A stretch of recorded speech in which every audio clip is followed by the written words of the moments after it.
येन भूतले स्वयं रूपा कदा मह्यं ददाति स्वापदान्तिकं वन्देऽहं श्रीगुरु श्रीयुतापदकमलं श्रीगुरुन् वैष्णवांश्च श्रीरूपं साग्रजातां सहगणा रघुनाथान्वितं तं सजीवं साद्वैतं सावधूतं परिजनासहितं कृष्णचैतन्यदेवं श्रीराधाकृष्णपदान् सहगणा ललिता श्रीविशाखान्वितंश्च हे कृष्णा करुणा सिन्धु दीनबन्धु जगत्पते गोपेशा गोपिकान्ता राधाकान्ता नमोऽस्तु ते तप्त कांचन गौरांगी राधे वृंदावनेश्वरी वृषभानुसुते देवी प्रणमामि हरिप्रिये वाञ्छाकल्पतरुभ्यश्च कृपा सिन्धुभ्य एव च पतितानां पावनेभ्यो वैष्णवेभ्यो नमो नमः जय श्री कृष्ण चैतन्य प्रभु नित्यानंद श्री अद्वैत गदाधर श्रीवासादि गौरभक्तवृंदा हरे Krishna Krishna Krishna Hare Hare Hare Rama Ram Ram Hare Hare. Hare Krishna, dear devotees. Thank you all so much for joining. So, today we'll cover the seventh quality of a pure devotee, which is cleanliness or saucham. So, what I plan to do today is I want to present a practical framework for understanding the Bharat Maharaj pastime. So typically, when we've heard this pastime, what we have been told is that because Bharat Maharaj did not have sadhu sangha or association, he kind of got caught up and he was extremely attached to the deer, and then he went through the two other lifetimes. That is what we are typically told, and there is definitely some truth there. But what I'll be presenting today is more in relation to cleanliness, specifically internal cleanliness. So the framework, I'll present the slide again and again repeatedly. So the first thing is that the first life of Bharat Maharaj was focused only on external purity. Internal purification or internal cleanliness was not his focus. In the second lifetime, we'll go into the details of these things, but for now, this is the framework. In the second lifetime, the focus was both on internal and external cleansing or external purification.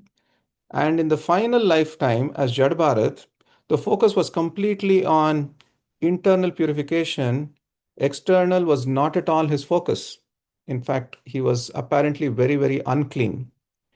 So, why did I choose Jad Bharat? Because of this reason, to bring out this point of internal purification or internal cleanliness. So, with that, let's get started. I want to now focus on the aspect of cleanliness, and I'll open it up for discussion. So, this is a framework that I want all of us to participate in and discuss and have counter arguments and arguments and so on. So, let's make it fun. So, the first thing I want to present is just a discussion on cleanliness itself before we go deeper into external, internal cleanliness and so on. So, first question is cleanliness natural for us? What do you all think? You can write on the chat or you can unmute and speak also. By natural, I mean that does it come automatically? Is cleanliness like automatic for us? Or does it require effort?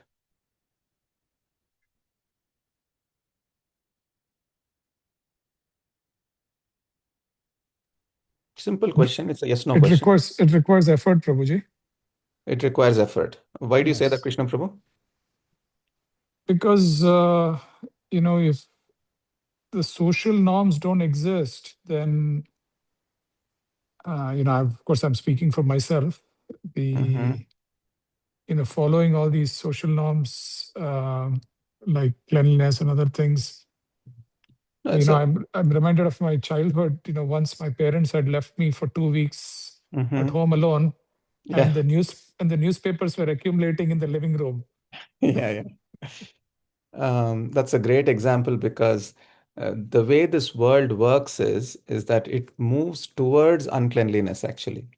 So anything in the mode of goodness requires effort on our part. In fact, if you think about it, from the time we wake up in the morning, what is the first thing that we do? What is the first thing that we do? It's connected to cleanliness, actually, brushing our teeth. It's always like it requires effort. So people who are lazy, they might just say, I'm just going to sleep in. I'm not going to take shower today. I'm just going to be like this. So every time you take a step away from laziness towards cleanliness, you are doing what is called, any guesses? What is the word? Every time you're moving away from tapasya and going towards cleanliness, what is that you're doing? I think you said it, tapasya. Yeah, did I say? Yeah, it is a tapasya. Actually, Nupur also asked the question, how are we defining cleanliness Yes, here? yes, Uh, yes.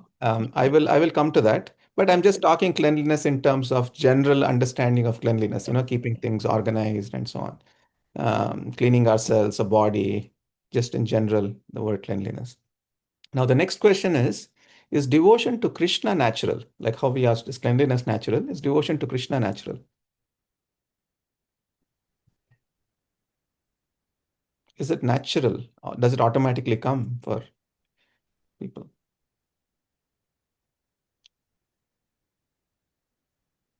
and just going by Chaitanya Charitamrita, Yeah. it says yes, devotion to Krishna is natural, but I guess if I have to understand it on my level, I would say devotion is natural Mm-hmm.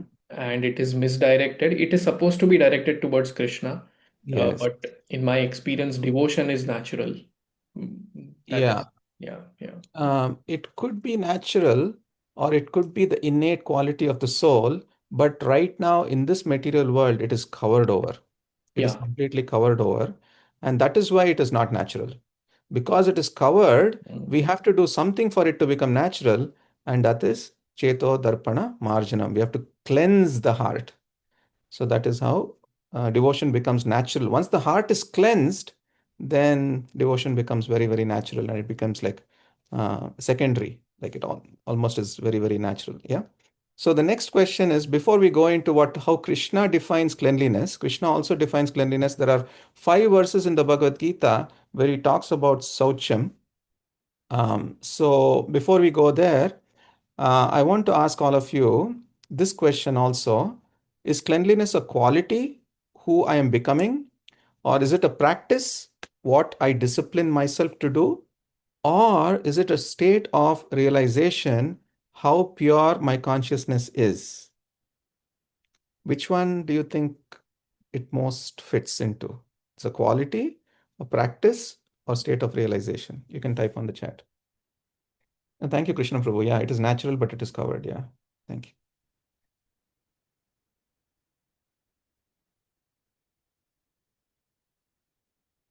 All three of them. Krishna Prabhu says all three of them. Is all of the above an option? Yes, all of the above is an option. Yeah, the answer is all three of them. And so beautifully in the Bhagavad Gita, actually, Krishna brings out all three of these things um, in 3 different verses where he brings up the word Saucham. So I just put the references of all the places where the word Saucham is mentioned in the Bhagavad Gita on the top. Anyway, I'm just going to the 3 verses that I picked. Is the first one is how Krishna calls cleanliness as one of the divine qualities, and then in the 17th chapter, how cleanliness is actually an austerity of the body. We kind of discussed that, and this is something that we can easily relate to also. That anything that we have to clean the house, clean ourselves, it requires some austerity. So, and the last one is from the 13th chapter, where Krishna actually says that cleanliness, constancy, self-control, detachment from sense objects, absence of ego, all this is declared to be knowledge or jnanam. And what is contrary to this is declared to be ignorance. So, in one sense, Krishna is saying that cleanliness is knowledge. So, knowledge not in terms of information, but knowledge in terms of transforming our consciousness. So, the focus of today's talk is going to be how we can transform ourselves before we transcend. And that is in relation to Bharat Maharaj's pastime also. So, I hope this is clear of how Krishna defines cleanliness. He calls it a divine quality along with several other qualities. He calls it an austerity of the body and he calls it a path of knowledge. Um, so, what is cleanliness? So cleanliness begins where soap cannot reach. Where can soap not reach? Soap cannot reach the heart. Soap cannot reach the heart. So cleanliness begins right there. We have to clean our heart. Now there are two statements I'm going to make here. Cleanliness is the foundation that supports all practices. Is it the foundation? Or is cleanliness the fruit of devotional practices? So, what I mean by this is, do we need cleanliness to progress on bhakti? And the second one is, oh, it doesn't matter. I just focus on bhakti principles, bhakti practices, and cleanliness will be a side effect. What do you think? Which of these two? Or is it both? The first one. The first one. So, Nupur is saying cleanliness is the foundation that supports all practices. Anyone who says that cleanliness is the fruit of devotional practices? For example, if I take part in Sankirtan or hearing and chanting and remembering the Lord, will I automatically get cleansed? Yeah, it depends on how am I defining cleanliness for you. If I Yeah. define cleanliness as a practice, Hmm. it's the first one. And if it's the inner purity and all those things, Mhm. then it is the fruit. Okay. Okay. Good. Good. Yeah. Let's see. Let's see what comes out of this discussion. So there are three aspects to cleanliness. There is cleanliness of the external cleanliness, which is the cleanliness of the body, the kind of food we eat, the environment we stay in, the dress that we wear.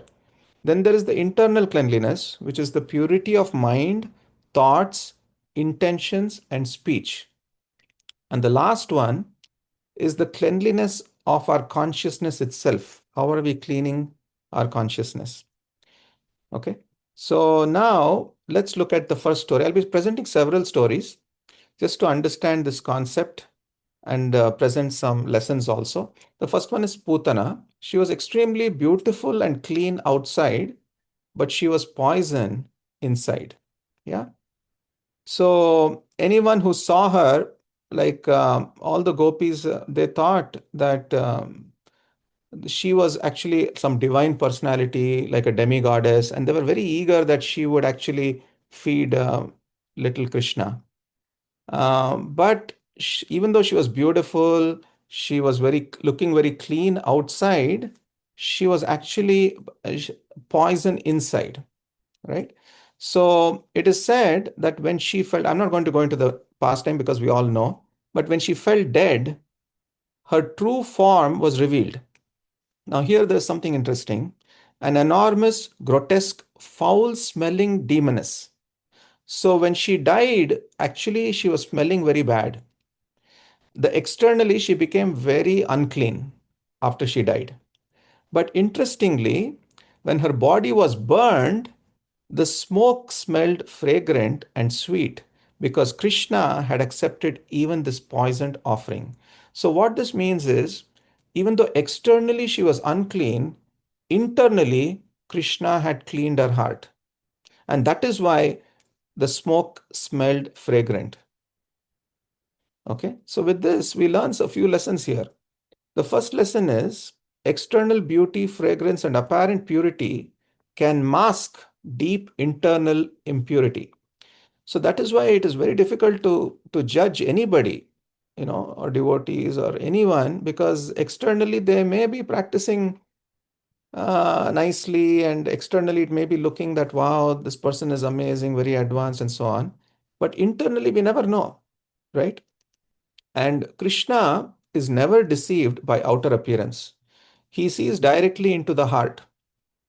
And the last one is his grace is so great that whether you're externally clean or internally clean, he accepts whatever works and he blesses. So Krishna sees through every external appearance directly into the heart.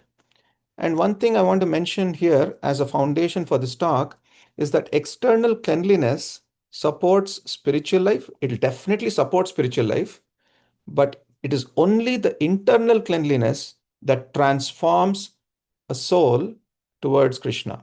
So the internal cleanliness is very, very essential. Yeah. So with that, the other aspect where cleanliness comes is the four pillars of Dharma. As we know, Dharma has four legs. The four legs are, as we put here, austerity, cleanliness, mercy, and truth. So in the age of Kali, each of these is progressively broken. In fact, it is said the last leg of religion that is standing now is which of these four? Cleanliness is gone. Austerity is gone. Which one is standing right now? Satya. Truth. Yeah, truthfulness. Even truthfulness also is like slowly but surely with Kali Yuga, it's going. But the other three are completely gone. So external cleanliness and internal cleanliness, both in the age of Kali, is going very, it's already gone actually. So which are the four things that are, so these are the four pillars. So to break them are the four regulative principles.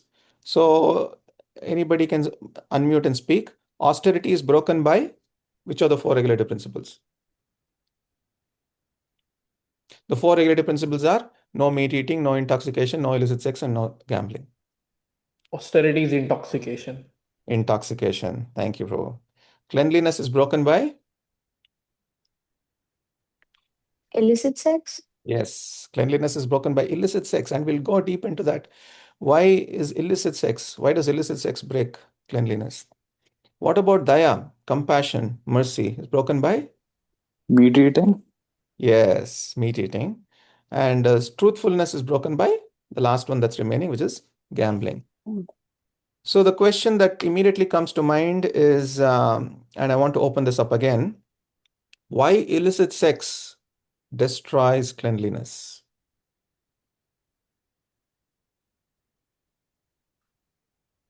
There are 5 reasons that are mentioned, but I just want to open it up and see if anybody has any thoughts on this. Why is illicit sex?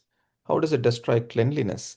So here, the assumption is that cleanliness is not external, but clearly internal.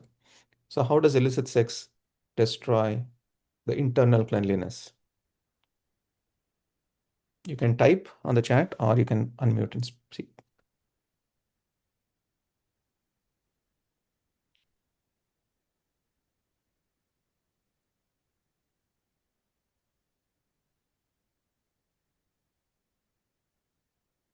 It's not that, just think about what happens when there is It illicit sex. Yeah. Yes, Prabhu.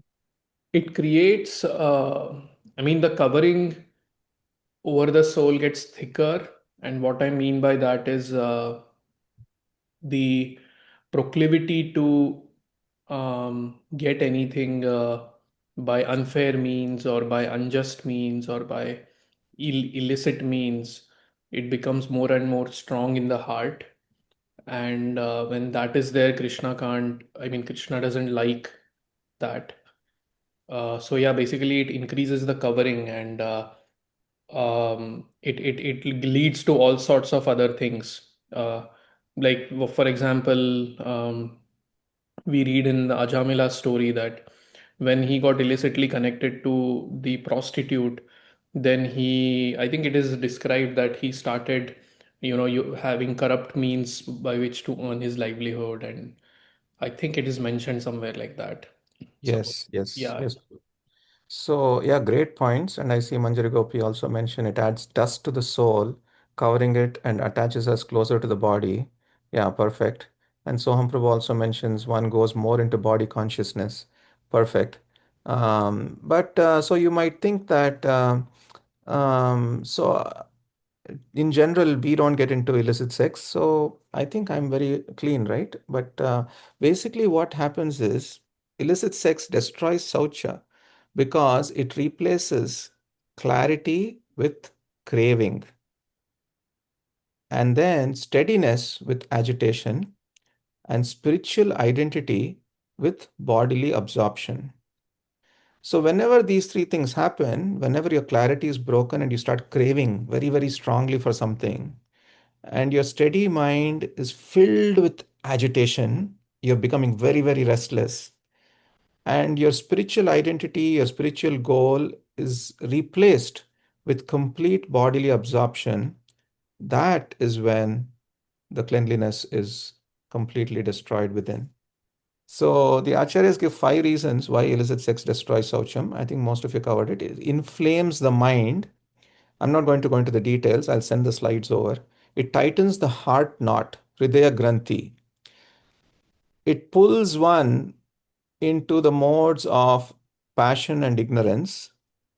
It breaks sense control.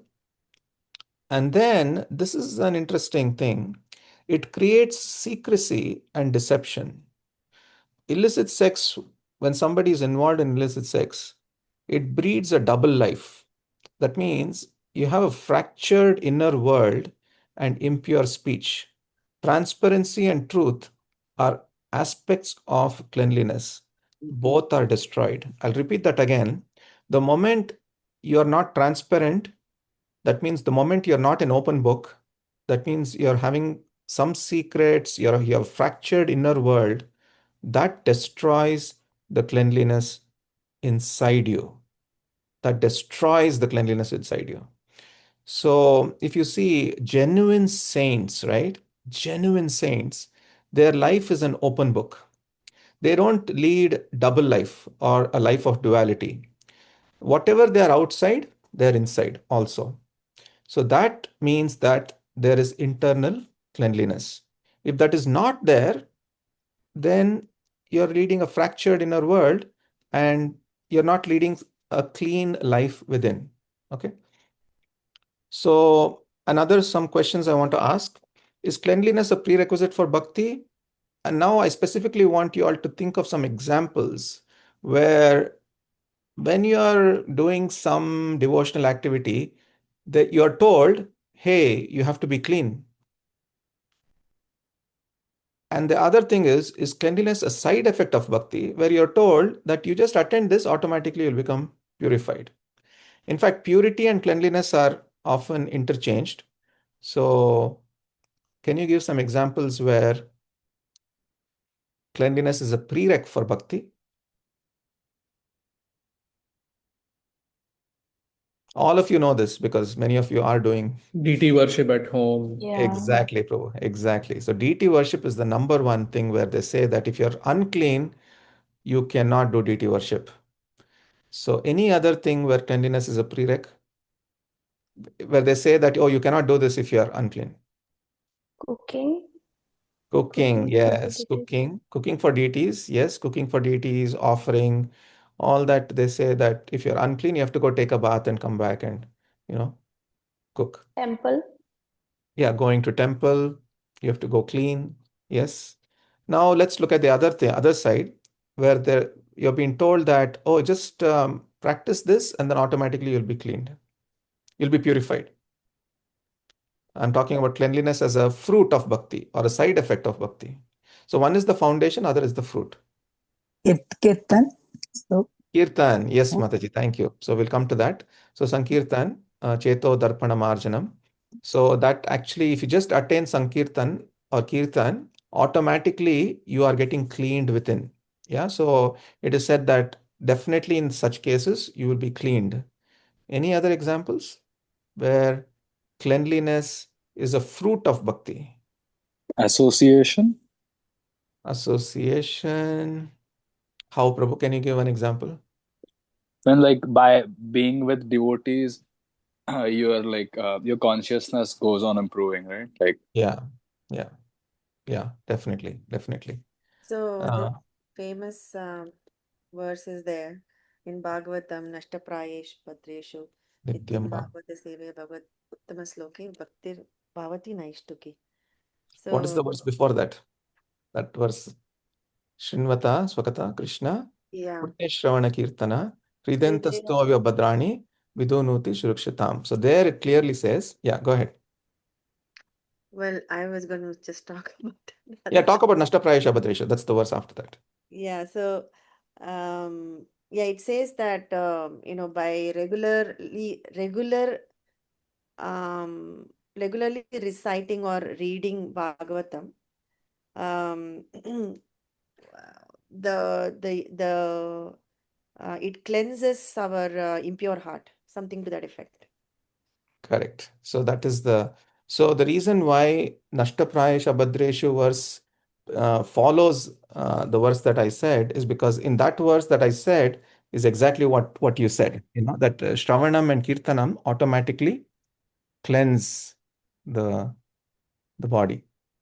So let's continue. So how does one clean the heart? How do we even see the dirt in our heart before cleaning?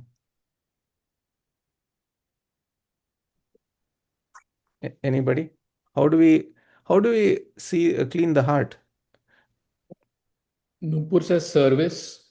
Oh, no, Oh, no, no. That was for the previous one, like acha. cleanliness, a side effect of bhakti. Acha. Okay. So service is a side effect of bhakti. Yeah. Mm.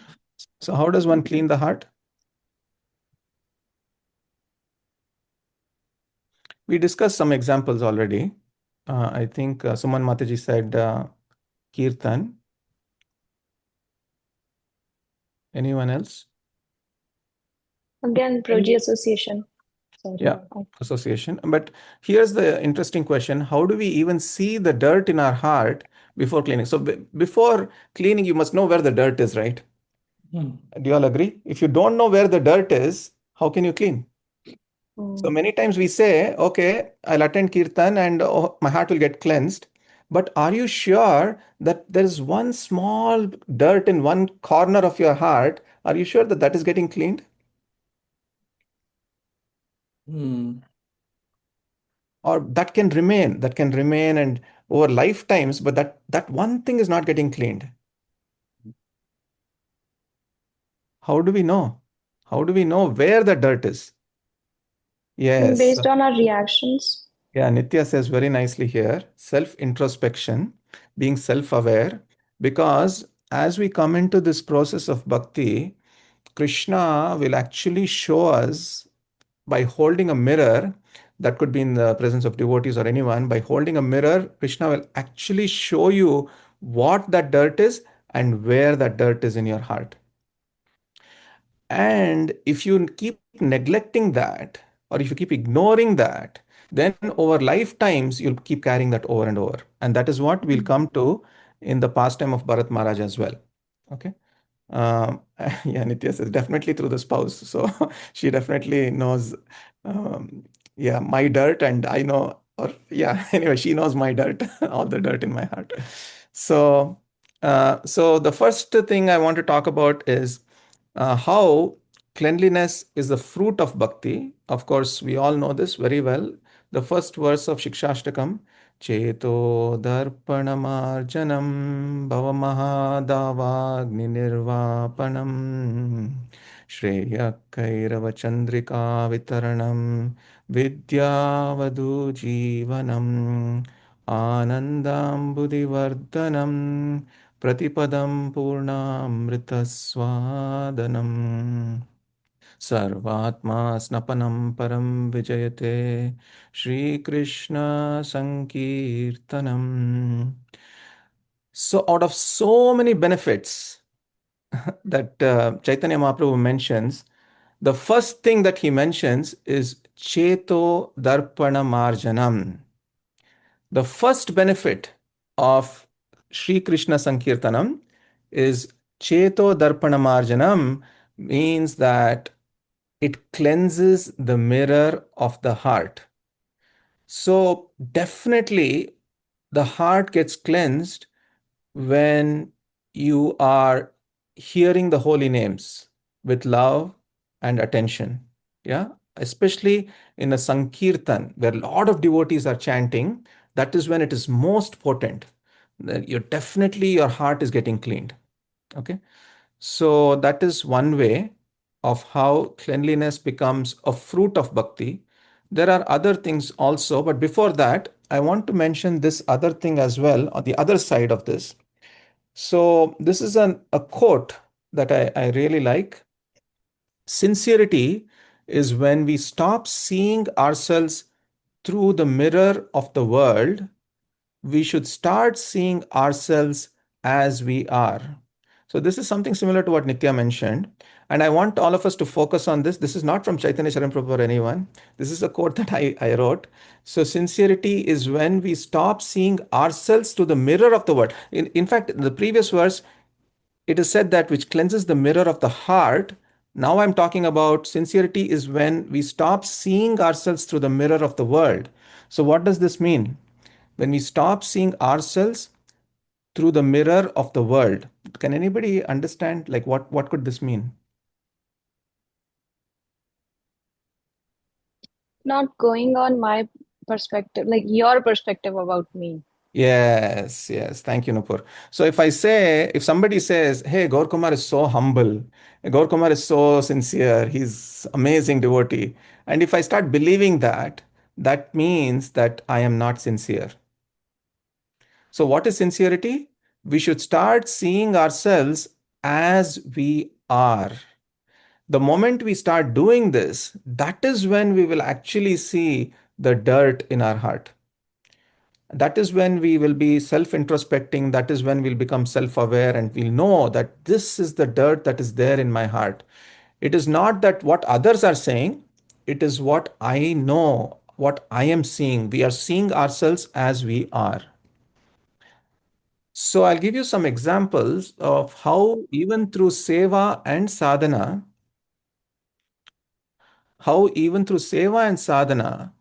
we can easily start seeing ourselves through the mirror of the world.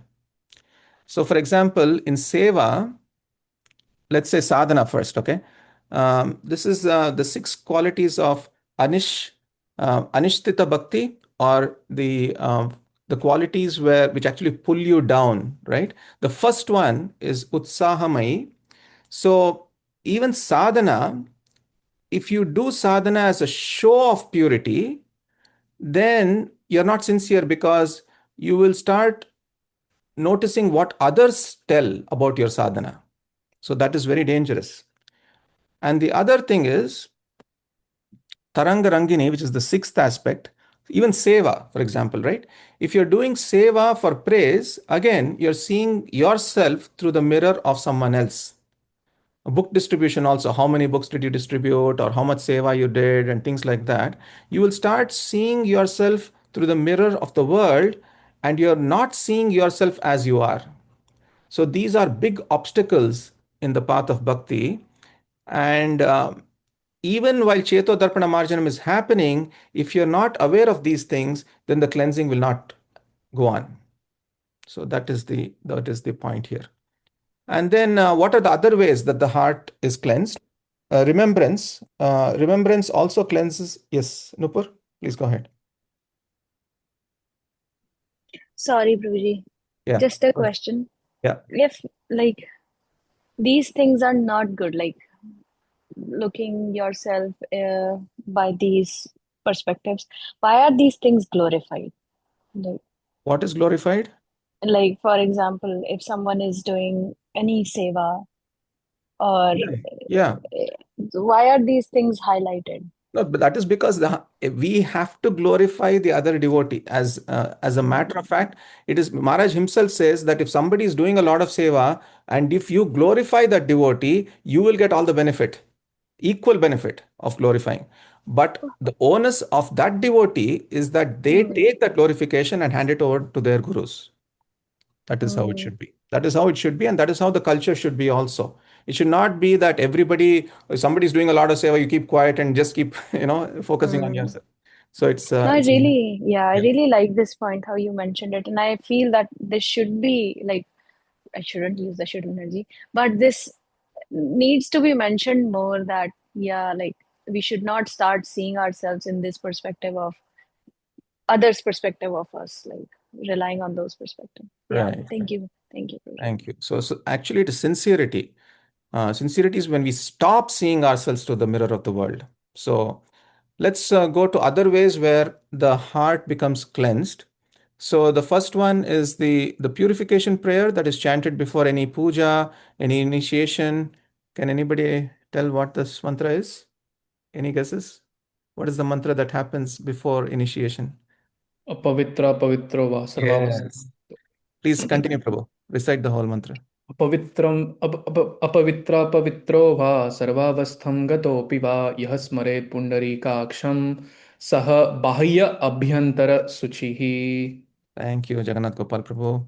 So what this verse says is that whether one is pure or impure, or in whatever condition one may be, one who remembers Pundariksha, Lord Vishnu, becomes pure,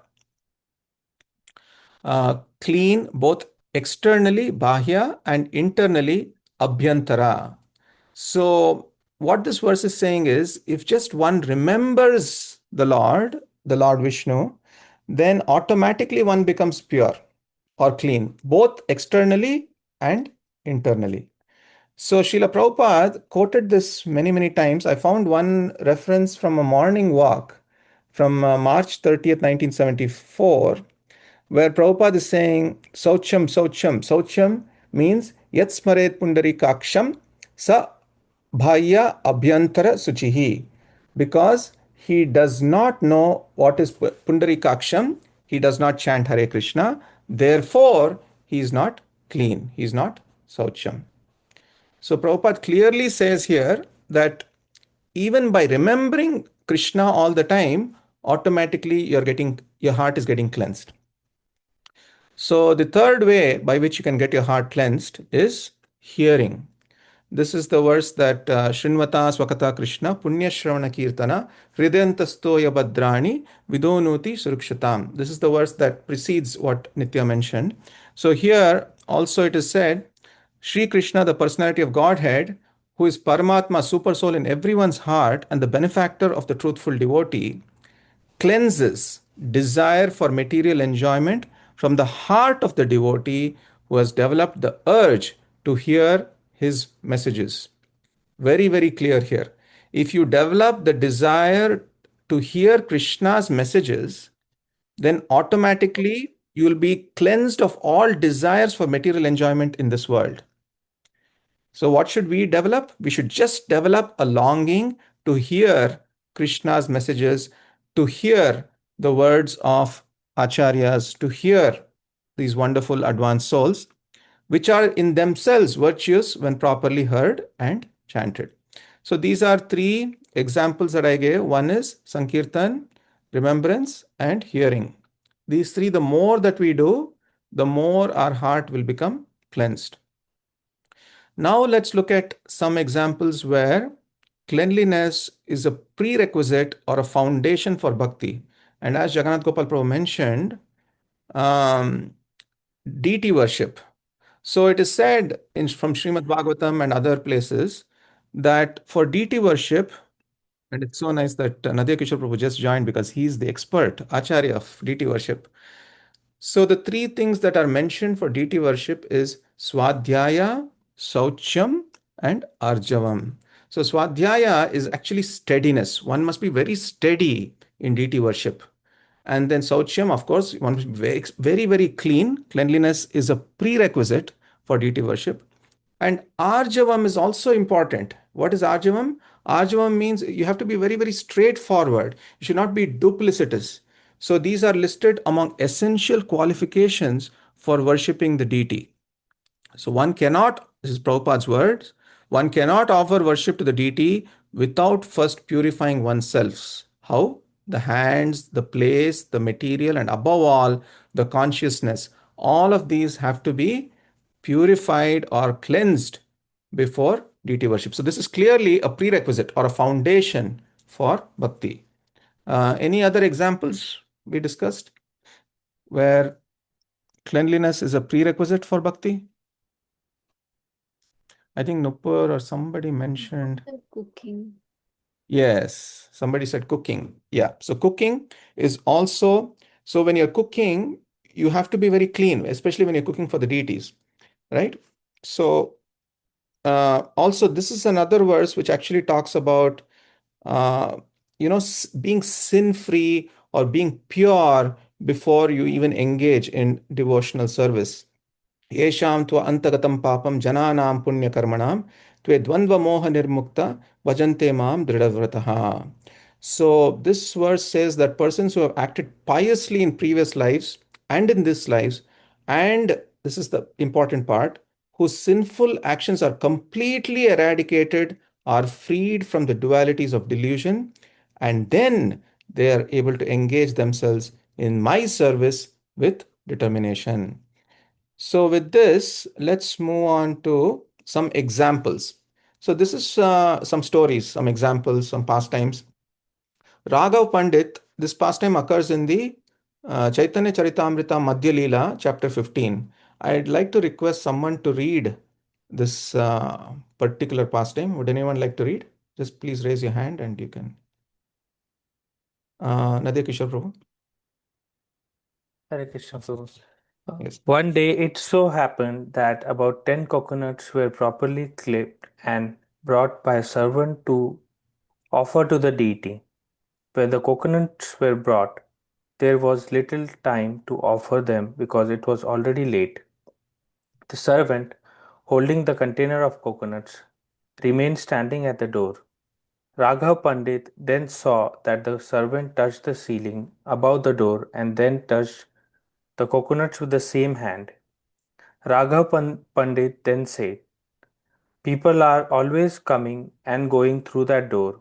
The dust from their feet blows up and touches the ceiling. After touching the ceiling above the door, you have touched the coconuts. Now they are no longer fit to be offered to Krishna because they are contaminated." Yeah.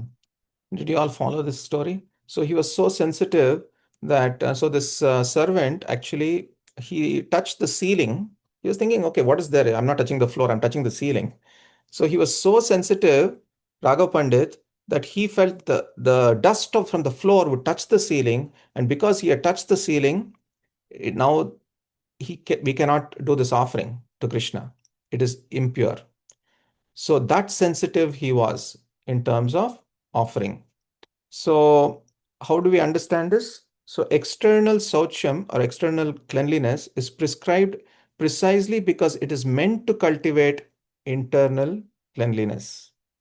If somebody is emphasizing external cleanliness, that means they are also saying that this external cleanliness should make you cultivate internal cleanliness. It is not just focusing on external cleanliness. Okay.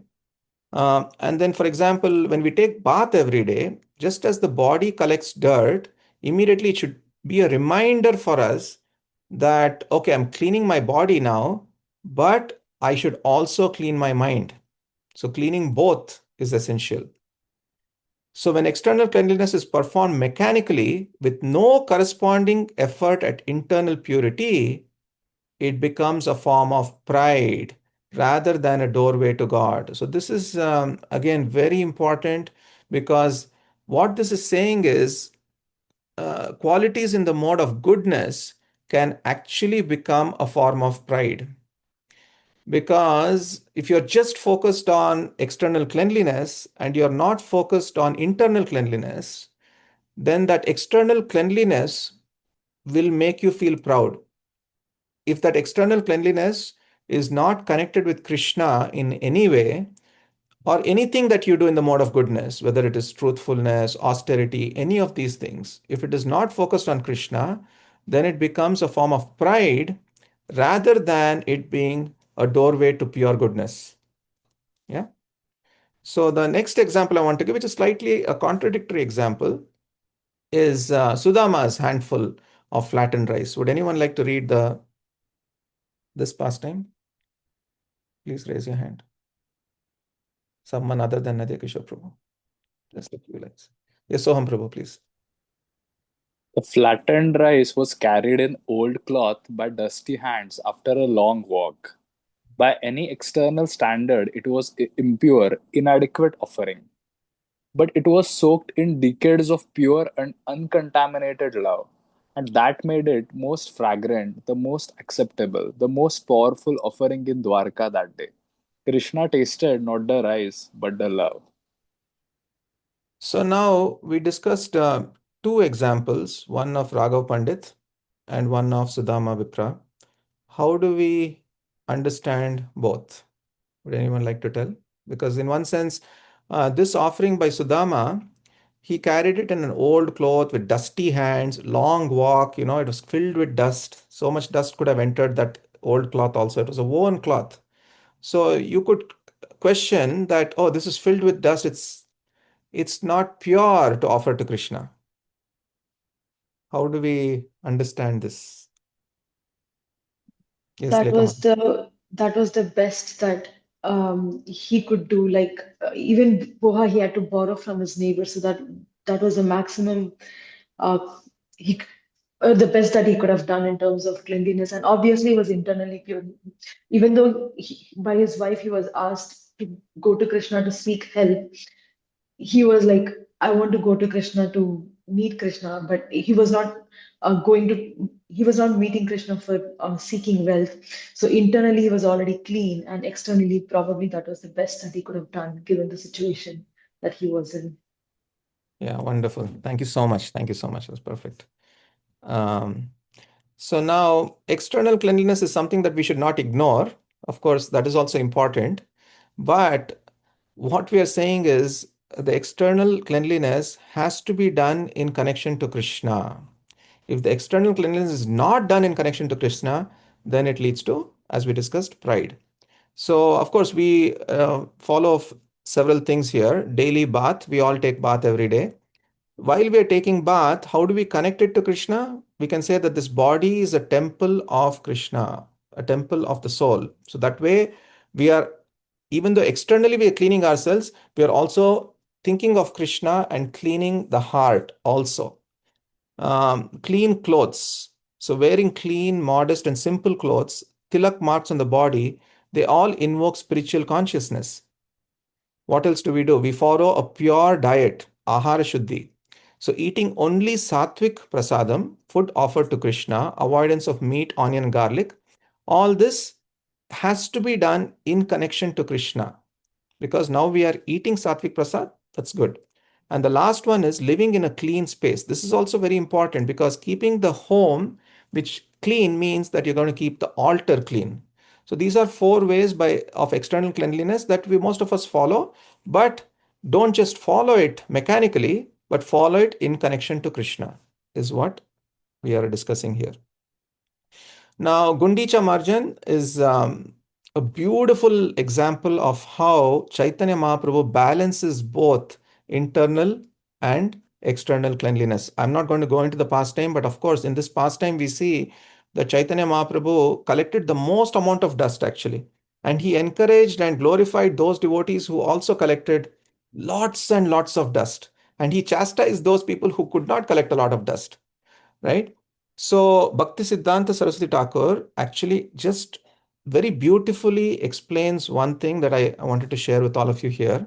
So Bhakti Siddhanta Saraswati Thakur takes an internal view of the Gundicha Marjana pastime and says that unless a devotee makes his own heart perfectly pure of all material taints and desires. So taints means dirt or spots or anything like that. So unless a devotee makes his own heart perfectly pure of all material taints and desires, they cannot expect Krishna there, because Krishna is all pure. So unless you clean your heart completely, just like how Chaitanya Mahaprabhu was cleaning the Gundicha Marjan to welcome Lord Jagannath, we cannot expect Krishna to enter our hearts unless we focus on the internal cleansing of our heart. Does that make sense? Any thoughts, reflections on this? Okay. So now we are going to go back to the practical framework for understanding the Bharat Maharaj pastime. I just want to bring back what we had discussed. So typically with the Bharat Maharaj pastime, what we are told is, or what is also true, is that Bharat Maharaj did not have association. He did not have sadhu sangha in the forest. And that is one of the reasons why he apparently fell down or he became very attached to the deer and so on.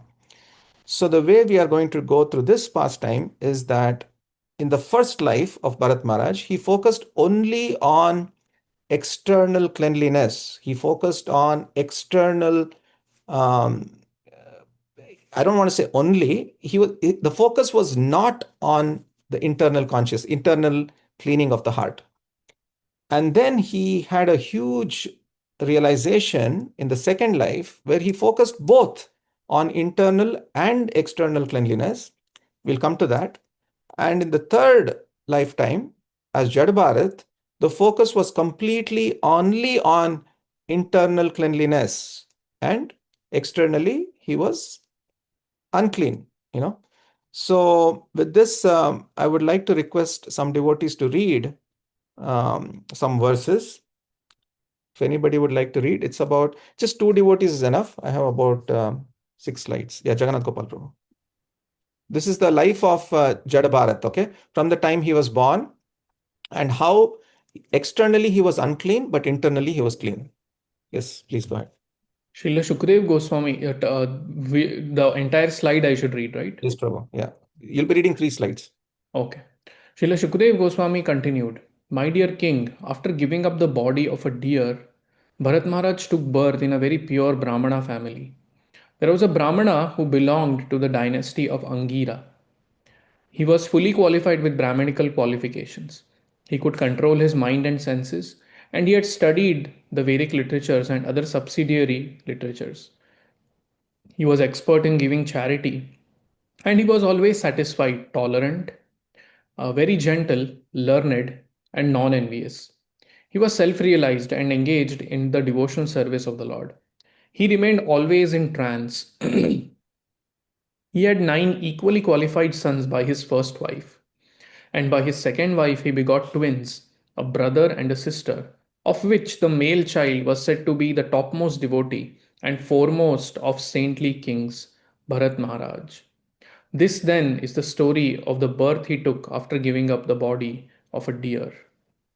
Due to his being especially gifted with the Lord's mercy, Bharat Maharaj could remember the incidents of his past life. Although he received the body of a Brahmana, he was still very much afraid of his relatives and friends who were not devotees. He was always very cautious of such association because he feared that he would again fall down. Consequently, he manifested himself before the public eye as a madman, dull, blind, and deaf, so that others would not try to talk to him. In this way, he saved himself from bad association. Within, he was always thinking of the lotus feet of the Lord and chanting the Lord's glories, which save one from the bondage of fruitive action. In this way, he saved himself from the onslaught of non devotee associates. Yeah. So based on our discussion so far, see how was he cleaning his within? He was cleaning himself because he was always remembering the lotus feet of the Lord and chanting the Lord's glories within himself. And as we discussed, these are ways by which you can clean your heart. Yeah. Next. Jagannath Gopal Prabhu, 2 more slides. Oh, sorry, I had muted myself. The Brahmana father's mind was always filled with affection for his son, Jadabharat, Bharat Maharaj. Therefore, he was always attached to Jadabharat. Because Jadabharat was unfit to enter the Grihastha he simply executed the purificatory process up to the end of the Brahmacharya ashram.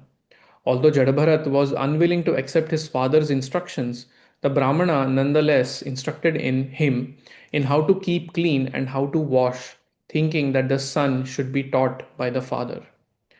Jadabharata behaved before his father like a fool, despite his father's adequately instructing him in Vedic knowledge. He behaved in that way so that his father would know that he was unfit for instruction and would abandon the attempt to instruct him further. He would behave in a completely opposite way. Although instructed to wash his hands after evacuating, he would wash them before. Nonetheless, his father wanted to give him Vedic instructions during the spring and summer. He tried to teach him the Gayatri Mantra along with Omkar and Vyahrati, but after 4 months, his father was still not successful in instructing him. Yeah. So one thing I want to highlight here is, although instructed to wash his hands after evacuating, this is something very, very basic. After passing stool, you're supposed to wash your hands. Now he's actually washing them before. So to that extent, he was unclean. Yeah, externally. Next. The Brahmana father of Jadabharat considered his son his heart and soul, and therefore he was very much attached to him. He thought it wise to educate his son properly, and being absorbed in this unsuccessful endeavor, he tried to teach his son the rules and regulations of Brahmacharya, including the execution of Vedic vows, cleanliness, study of the Vedas, and regulative methods. The regulative methods, service to the spiritual master, and the method of offering a fire sacrifice. He tried his best to teach his son in this way, but all his endeavors failed. In his heart, he hoped that his son would be a learned scholar, but all his attempts were unsuccessful. Like everyone, this Brahmana was attached to his home and he had forgotten that someday he would die. Death, however, was not forgetful.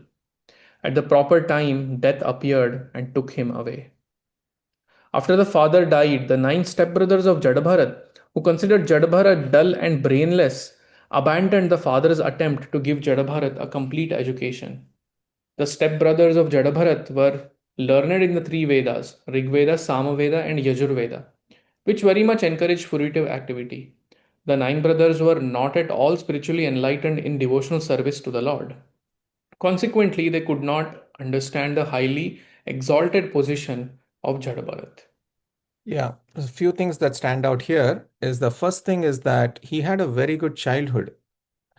His father, the Brahmana father of Jad Bharat, he gave his heart and soul to his son. Okay, so he had a very nice upbringing in one sense. Even though he was being a rebel and not following what his father said, he had a nice childhood. And the second thing I wanted to highlight is that the stepbrothers of Jad Bharat, they were extremely learned in the three Vedas, everything, but they couldn't even have the compassion or the love towards their younger brother, Jad Bharat. Yeah. So let's continue. Now we're going to the next chapter. Of course, after this, that the goddess Kali comes and she destroys all the dacoits who are trying to attack Jad Bharat. So I skipped that part. You can read that if you would like. But I need one more reader to read the next few verses from the next chapter. Anyone would like to read? Yes, Soham Prabhu. Shukdev Goswami continued, My dear king, after this, King Rahugana, ruler of the states known as Sindhu and Sauvira, was going to Kapilashrama. When the king's chief palanquin carriers reached the banks of the river Ikshumati, they needed another carrier. Therefore, they began searching for someone, and by chance they came upon Jadabharat. They considered the fact that Jadabharat was very young and strong and had firm limbs. Like cows and asses, he was quite fit to carry loads. Sorry. Uh, Thinking in this way, although the great soul Jadabharat was unfit for such work, they nonetheless unhesitatingly forced him to carry the palanquin. The palanquin, however, was very erratically carried by Jadabharat due to his sense of non-violence. As he stepped forward, he checked before him every 3 feet to see whether he was about to step on ants. Consequently, he could not keep pace with other carriers. And due to this, the palanquin was shaking. The king Rahugan immediately asked the carriers, Why are you carrying this palanquin unevenly? Better carry it properly. When the palanquin carriers heard the threatening words of Maharaj Rahugan, they became very afraid and afraid of his punishment and began to speak him as follows. Please Oh, continue, Prabhu. yeah. Yeah. Oh Lord, please note that we are not at all negligent in discharging our duties. We have been faithfully carrying this palanquin according to your desire. But this man who has been recently engaged to work with us cannot walk very swiftly. Therefore, we are not able to carry the palanquin with him. King Rahugan could understand the speeches given by the carriers who were afraid of being punished. He could also understand that simply due to the fault of one person, the palanquin was not being carried properly. Knowing this perfectly well and hearing their appeal, he became a little angry. Although he was very advanced in the political science, sorry, and was very experienced, his anger arose due to his inborn nature as a king. Actually, King Rahugana's mind was covered by the mode of passion, and he therefore spoke as follows to Jada Bharat, whose Brahman effulgence was not clearly visible, being covered like a fire covered by ashes. King Rahugan told Jadabharat, how troublesome this is, my dear brother. You certainly appear very fatigued because you have carried this palanquin alone without assistance for a long time and for a long distance. Besides that, due to your old age, you have become greatly troubled. My dear friend, I see that you are not very firm, not very strong and stout. Aren't your fellow carriers cooperating with you? Thereafter, when the king saw his palanquin and was still being shaken by the carriers, he became very angry and said, you rascal, what are you doing? Are you dead despite the life within your body? Do you not know that I am your master? You are disregarding me and are not carrying out my order. For this disobedience, I shall now punish you as Yamraja. As Yamraja, the superintendent of death, punishes sinful people. I shall give you proper treatment so that you will come to your senses and do the correct thing. Thinking of himself Thinking himself a king, King Rahugan was in the bodily conception and was influenced by material nature's modes of passion and ignorance.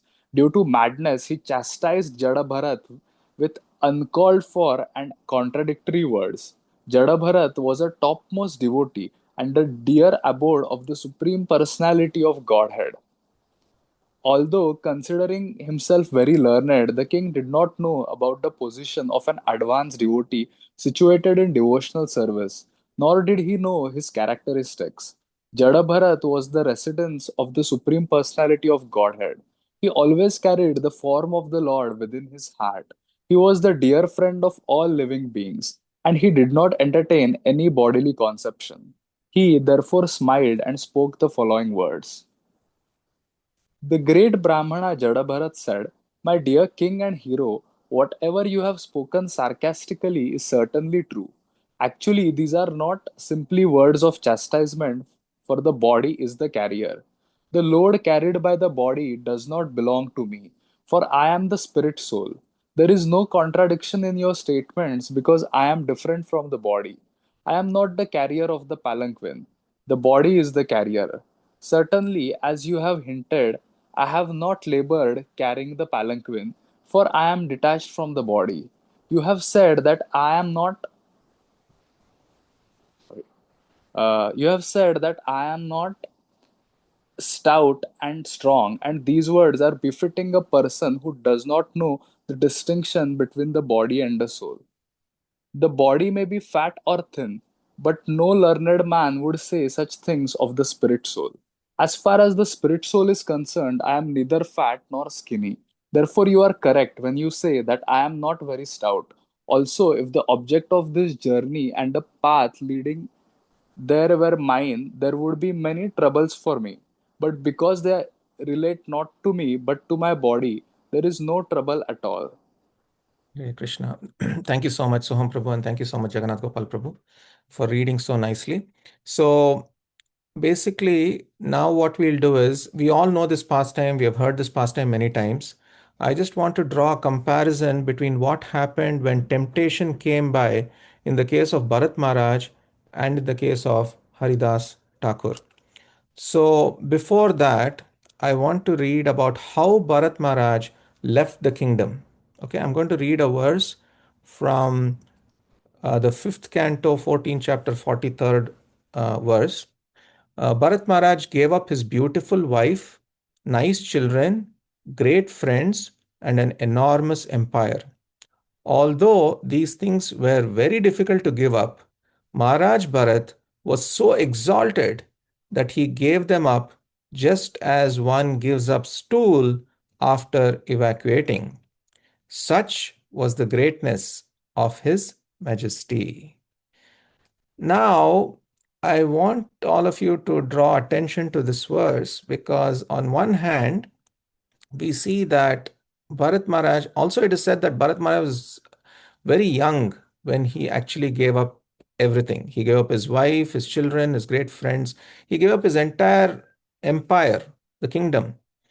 And he ran towards the forest, right? He just went to the forest so that he could continue progressing on his path of bhakti. Now, let's look at Haridas Thakur as a contradiction. Now, Haridas Thakur, he did not go into any forest or completely in seclusion or anything like that. He stayed where he was. Now, when the prostitute came, he did not give the prostitute any lecture. He did not run away. Here's the important thing. He did not even judge the prostitute. What did he do? He simply chanted, and the holy name did the cleaning. Right? So a temptation came in both of their lives. In the case of Bharat Maharaj, the temptation came in the form of a little young deer. And in the case of Haridas Thakur, the temptation came much bigger in the sense that it came as a prostitute, right? Now, we know this pastime also. By the third night, what happened? The prostitute actually fell at his feet, weeping, confessed everything, and begged him for initiation. Haridas gave her the holy name. She went on to become a great devotee herself, living a life of austerity and chanting. So, Haridas was not tempted by the temptation, whereas Bharat Maharaj got completely tempted and attached by the temptation. Are you all seeing? So, what is the difference here? So, why did Haridas not get tempted? And why did Bharat Maharaj get tempted for something so simple as a deer? Of course, you can say a lot of things. The deer was very small and he felt that he was taking care of the deer. But remember, he renounced everything. And for someone who's renounced everything, for them to maintain something is not their dharma. And Bharat Maharaj knew that. So externally, theoretically, he knew all this, but still he became completely attached to the deer. Haridas Thakur also could have been attached, but he did not. So what is the reason? Anybody would like to say? You can unmute and speak if you would like.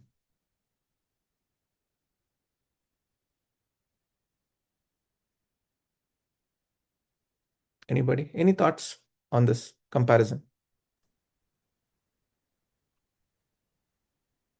My thought is that these are some of Bharat Maharaj did all the efforts by himself, um, to some extent, in in a particular phase of his life, whereas Haridas Thakur just relied completely on chanting, like that, just completely surrendered to chanting. That's it. Okay. Remember at the start of this discussion today, we mentioned that we may not be able to see the first slide, as I think, Aishwarya Mataji is pointing out. Haridas definitely had completely cleansed his heart. Completely cleansed his heart. When somebody is completely cleansed their heart and Krishna is residing there, and there is absolutely no dirt in the heart, then they will not get tempted by anything. So, what does that mean? That means that Bharat Maharaj, here's the lesson for us, in the mood of running to Krishna, we forget sometimes to clean our within. So, this is a lesson that we should all clearly understand, that we must transform before transcending, or at least do both processes together. Transform your heart and transcend towards Krishna but don't neglect the process of transforming your heart. Don't neglect the process of cleaning your heart. Because if you neglect the process of cleaning your heart, somewhere some dust particles will remain in your heart, and at the most vulnerable time, you will be tested. You will be tested on that one small speck of dirt that is there in your heart, which is what happened in the case of Bharat Maharaj, right? It was just a deer. And still he became so attached because he had not internally cleansed himself completely. He had not spent the effort and the time to clean his heart completely. So you cannot out dirty the holy. The other lesson, of course, as Lekha Mataji mentioned, is that you cannot out dirty the holy name. You know, it cleans whatever it touches. So that is what Haridas Thakur did on one hand, but also he was internally completely cleansed. He was internally pure. So again, I want to highlight this. So I'll go back to Bharat Maharaj one more time here. So he went straight to the forest, right? And then he practiced Abhyasa and Vairagya. These are two things that Krishna says practice and detachment are essential in terms of progressing on the path of bhakti. He was absorbed in chanting. It's not that he was not chanting, he was absorbed in chanting the Vedic mantras of the Lord. You can say almost as intensely as Haridas Thakur. He was focused on spiritual connection with Krishna also, probably almost as intense as Haridas Thakur. The world started becoming smaller and smaller because now he was alone in the forest. He had nothing to do with the material world. He was completely renounced and detached. He had reached the bhava stage, and this is like just one level before the prema stage, right? And due to his rigorous practices, so everything was going well. But still, that one small speck of dirt was there in the heart, which had not been cleaned. And Krishna tests all of these things before we get to the point of prema. So, of course, in Bhagavad Gita, Krishna says, Abhyasena tu kaunteya, vairagyena cha grihyate. So, we might practice all these things, right? So, what are the bonds? The persistence of the practice. The bonds are, of course, we are told to chant, hear lectures, go to the temple. Those are all the bonds by which we can develop attachment to Krishna. And what are the boundaries? The boundaries are the four regulative principles. So, he followed all of these things, but still, just one temptation came, and subtly he started identifying that this deer depends on me. This deer depends on me. Therefore, he got the ego as caretaker. Once this ego as caretaker developed, it became bigger and bigger. And all the things that he had done to make so much progress took a reverse turn and came all the way back where he became completely attached to matter. And in this particular case, a deer. So, this is another lesson that temptations come according to the area where we are most vulnerable. It will not come, these are the tests that come. So, that is why if you're not focused on internal cleansing, that these temptations actually come to the area where we are most vulnerable. And how do we know? How do we know if we are passing this test or not? If you can easily reject it, then it is not a temptation. Did Bharat Maharaj look inside at that moment of temptation? Even at that time, he could have looked inside, right? Even at that time where the deer came, he could have looked inside, but even at that time, he did not. Now, what do I mean by this? At that time, he could have understood that I am no longer a Kshatriya, I am a sage now, like a renunciant. So, a Kshatriya is his role is maintaining. So, for a Kshatriya, maintaining is desirable and essential. But for someone who's renounced, it is not only undesirable, but is actually lethal as well. So, and he knew all this, and he could have self reflected, self introspected even at that time, but he did not.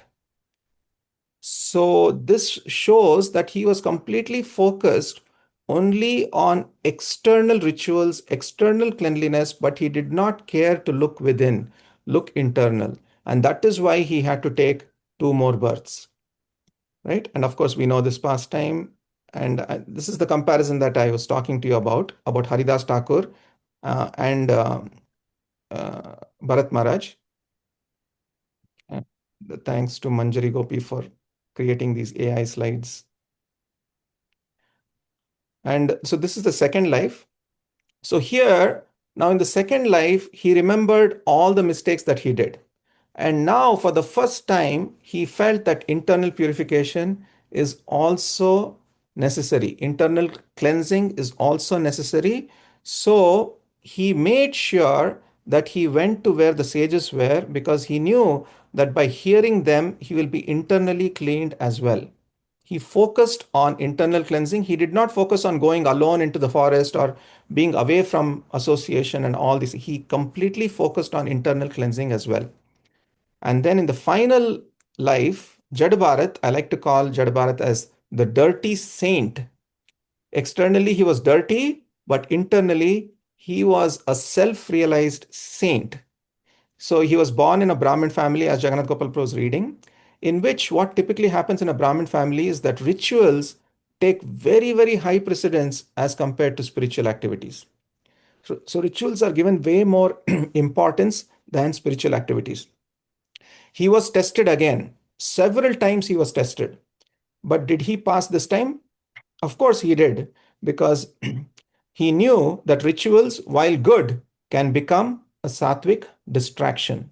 Rituals are good, but they can easily keep you bound in the mode of goodness, like how we were discussing. All of these qualities, if they're not connected with Krishna, then it can become a huge distraction. So, respect for piety hugely develops in the mode of goodness.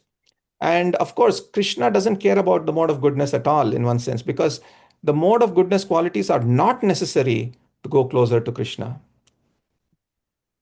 So Jad Bharat, externally, he appeared like a rebel. So whatever was the method by which he would get respect in society, he would do exactly the opposite, because he did not want that respect. This is how he passed the test. He did not want that respect. Then you could have said that, oh, he could have gone to the forest, but he did not want to go to the forest either. He wanted to stay where people are and still focus on the internal cleansing.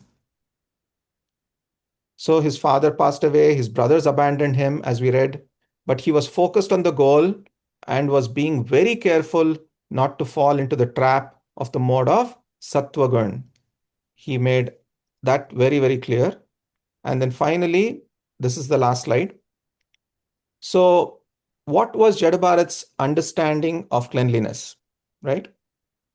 So, his typically in this world, our understanding of cleanliness is that we should just be externally clean, and hopefully that will cause internal cleanliness also.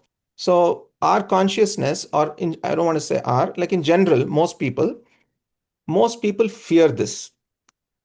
So something external, like an accident happens, or if I'm diagnosed with cancer or something like this, then they fear this because this is external and this is going to destroy me internally. And then, like, for example, the other carriers, as we were reading the verses, the other carriers were actually very, very fearful that they would get punished by the king now because the palanquin was shaking. So they were actually fearful of the external circumstances going internal. Now look at how Jada Bharat was thinking. Jada Bharat is more internal to external. Now most people don't fear this. So internal to external means you may get some bad thoughts about somebody, or you may hurt somebody with words. So these are thoughts or actions or words or intentions that are coming from within and going out. So when you are doing such things, typically you're not fearful at all. Do you all see this? So, hurting others by words, thinking bad about others, you're not fearful. You just let it out. So, whatever is internal is coming out. But we should be even more fearful when such things happen, because such things can actually make your heart extremely unclean. It can rupture your heart, the cleanliness in your heart. So we must be more fearful from internal to external than from external to internal. And this was the consciousness of Jad Bharat. And then that is the reason why stepping on an ant, why he was so fearful of stepping on an ant. Because he could have easily stepped. He was a huge person, nothing would have happened. Externally, the ant could never hurt him. But he knew that stepping on an ant will prolong his journey to Krishna. Everything he was connecting to Krishna. So that is the reason why his understanding of cleanliness was like perfect in terms of the internal cleansing of his heart. So we should understand what our priority is. Is our priority external to internal, or is it internal to external? If our priority of cleaning is from internal to external, then it is perfect, because that is how Jad Bharat also thought. With this, I'll stop. We have 10 more minutes. If anybody has any questions or comments on anything, please feel free to ask. Any reflections as well.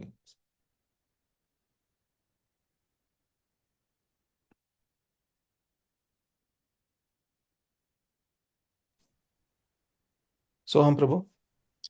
Yeah, bro. We read that he was not even ready to like chant any Vedic mantras or like it's not mentioned he was chanting as such. So I was wondering, like, so did he consider that also as an external activity, or how was he like remembering Lord that is not So, mentioned? from what I read, is that all his brothers and him went to the same place where they were taught all the Rig Veda, Samveda, Yajurveda, and so on. And these were all, in one sense, not very attractive to him. They were chanting the mantras, but he was not attracted to them because they were all like karma kanda rituals, like, okay, you chant this, you'll get this, you do this, you'll get this. So that was not at all very attractive to him. But he was always remembering the Lord. He was chanting the Lord's names in one sense, Okay. but not these other mantras, is what I understood. Okay, that makes sense, bro. Yeah. Thank you, Prabhu. Anyone else? Hare Krishna, Gaur Prabhu. I have Hare a Krishna, Soma. question about in a situation like Bharat Maharaj, what should one do as a human being if you see somebody suffering like a deer was, and the baby deer was, Yes. would be inclined to do what he did, right? Yes. If we were not doing it, we consider not being kind. Yeah. So definitely, Mataji, as I mentioned, as a renunciate, his duty was that he should maintain for some time. He should maintain the deer. He should definitely save the deer, maintain the deer for some time, but then immediately come out of it. It is almost like an apad dharma. It's an emergency situation for him where he should maintain the deer and go back to his practices. But he was not able to do it because his heart was like not completely cleansed. The temptation caught him. So that is what ideally he should have done. I mean, it's easy for us to say, but we could have also been easily caught. So till the stage of taking care of the deer was fine, but Yes. keeping it for a long period of time to an Yes. extent that he got attached to it, Yes, Mataji. And should have been be avoided. Okay. yes, Thank you. I Thank have you, it. Prabhu. I had it in this slide. So for a sannyasi, so maintaining is undesirable and is actually dangerous. It's lethal actually. But for a kshatriya, it's exactly the opposite. It is actually a kshatriya should maintain, and it is essential that they maintain, but they should not run away from maintenance. Thank you, Prabhu. Thank you, Mataji. Okay, Jagannath Gopal Prabhu, over to you. If there are no more questions, yeah, Krishna Prabhu.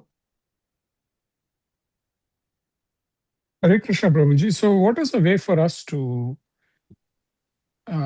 reflect on ourselves to see where our weaknesses are, or what are? Yeah, so that is a great question, Prabhu. So one thing is that these anarthas are actually shown to us in the association of devotees in this world. These anarthas are actually shown to us, that and the more you practice and start going closer to Krishna, you will actually be shown these anarthas even more as a pattern. You'll start seeing it, but we must be open to seeing them. We cannot say that, oh, I'm going to Krishna, let these things be there, I don't care. So there are examples where people are practicing, but they're extremely angry, extremely lusty, extremely greedy. So they're not even addressing those things or not even thinking about those things. So that is where we have to pause and say that, yes, I have these things and I have to address them while I'm chanting, while I'm remembering Krishna, and pray to Krishna that that particular dirt, that particular thing is removed, and you have to address it, and those patterns should stop happening. Those patterns should stop happening, and that is a clear sign that you are making progress. I don't know if that helps, Krishna Prabhu. Yes, Prabhuji. Thank you. Lekha Mataji. So, Hi, Krishna Prabhuji. I think I had the same question as Krishna Prabhuji. You already answered it. Yeah. But one follow-up question I have on that is like sometimes there are some anarthas that we are like aware of ourselves, but um most of them, let's say, reside on thoughts in our thoughts. Like we decide not to act upon them, but then how do we even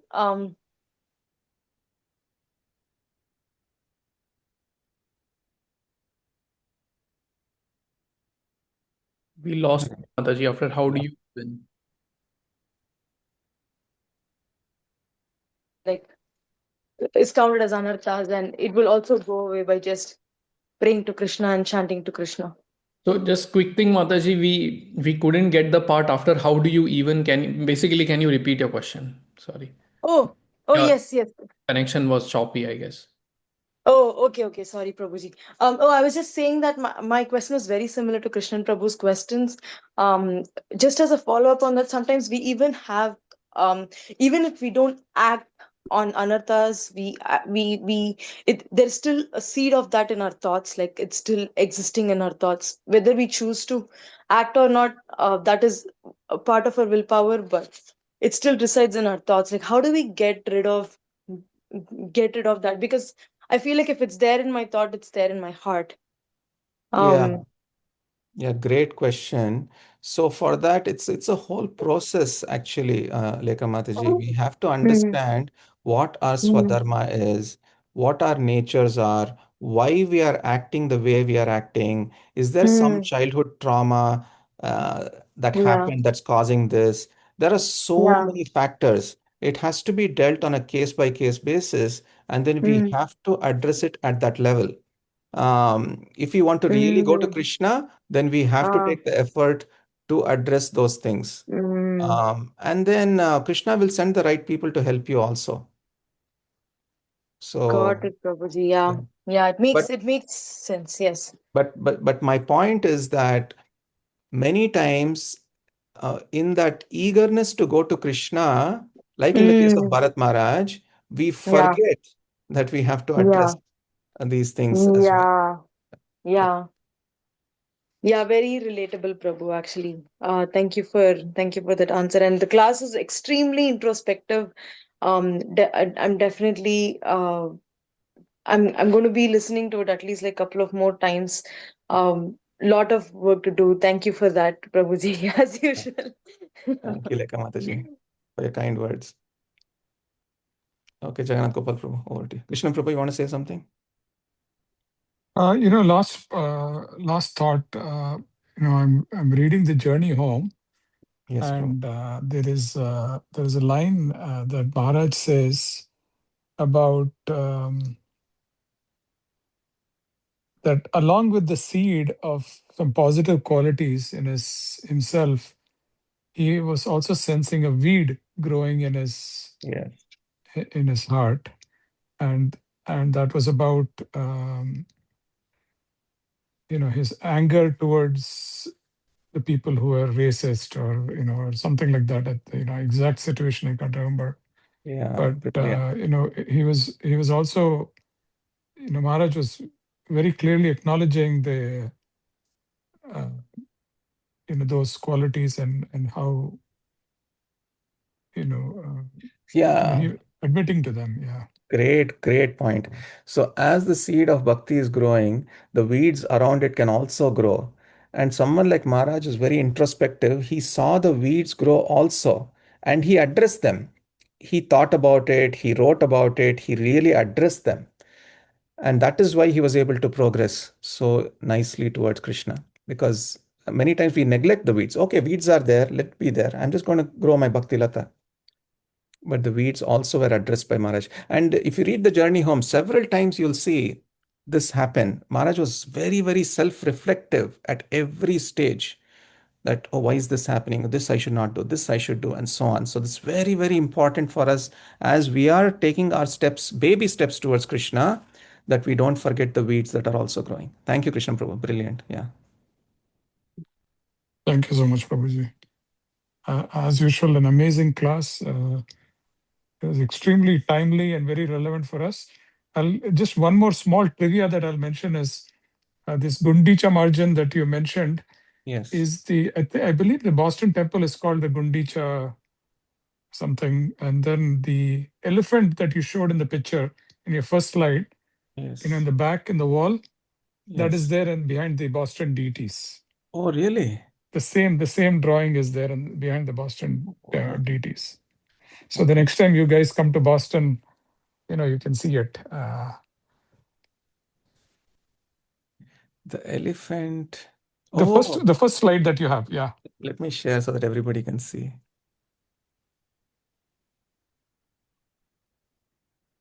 This one? Yeah, your first slide.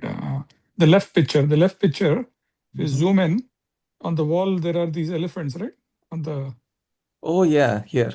So Right those here. exact same pattern is there in the Boston temple.